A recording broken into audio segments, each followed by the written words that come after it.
Yo, what's good guys? It's your boy Haiko made it, and today I'm gonna show you how I made the sample for Fredo Bang, It Gangsta. Let's get it. Hey, 550, what the business say? This call me Mr. Gift. How you a rapper and a killer? Walk in the room and I'm that. Okay guys, so we're recording, and first of all I wanna tell you how this record happened from my perspective, you know. First of all, I made this sample on September 2022. So it's almost 2 years ago, and then I sent it to BJ Beats in March 2024, and in August he hit me up saying that we've got one with Fredo. I was shocked, bro, because you know Fredo Bang, I've always wanted to work with him, so this placement is really special for me. Alright, so let's break it down. So first of all I started with this bass guitar from Splice. That's how it sounds.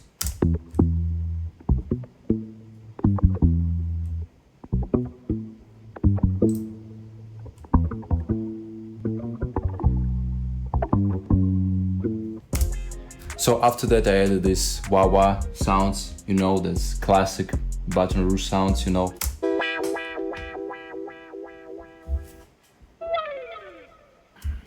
After that I added this little pad thing, you know. I can't show you the preset, it's from Labs. I can show you the preset because it's crashed, but I'll still play you the audio.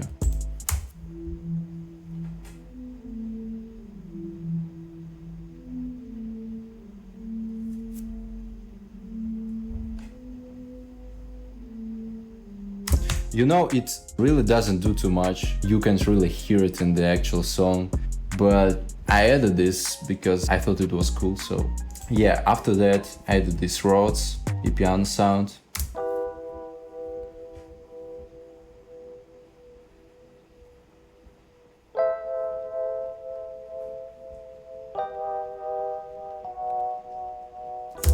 You know, nothing crazy, really. So next goes one of my favorite sounds from this project. It is piano. That's how it sounds like.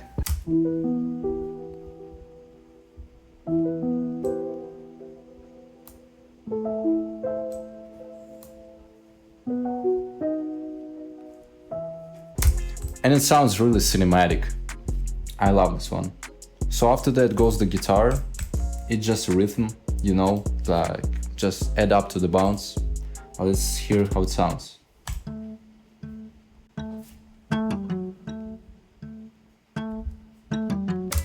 Nothing crazy again. After that it goes this brass thing from Labs again. Can't show you the actual preset, but yeah, let's hear.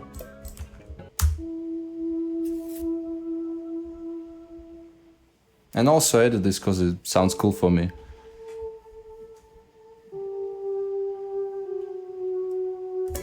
Sometimes you just add sounds without actual reason, but you just feel like they'll make it to the project, they will make it sound more unique, sound better in general, so that's why we add them. But yeah, after that, here's another favorite sound from this project. It is top line piano, and it's really what made this record special, because you can hear this one from the beginning of the song. It's really catchy, it's simple.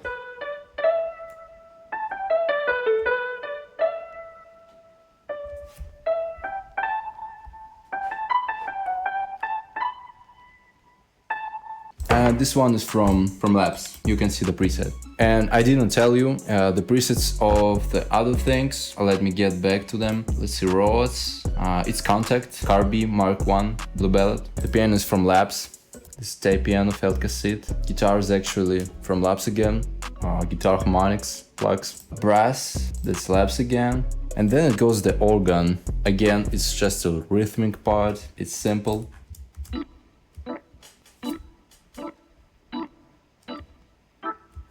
You know, it's gospel type of thing. You already know. It's basic gospel 1. Contact. Okay, my dog is barking. So that's how the first section of this loop sounds.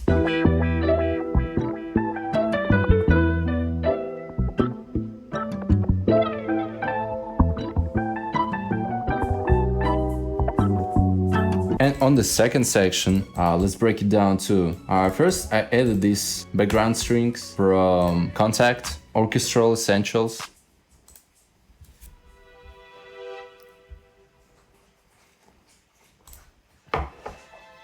Nothing crazy really. After that, there goes another bass. With this first bass line ends, here goes this one. Carby, Rickenbacker bass, you already know, everyone knows it. So yeah, that's how it sounds.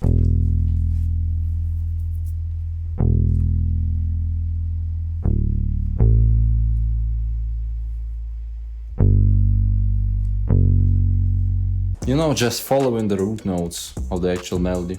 And bruh, another favorite sound of mine from this project, you know, there is the strings, bruh. I just love adding like solo strings to my projects because it sauces it up a lot, you know, it makes it unique, it makes it sounds richer.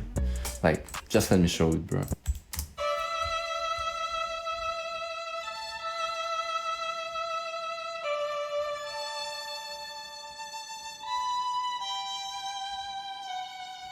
So I'm gonna play second part all together, all instruments. Let's hear it.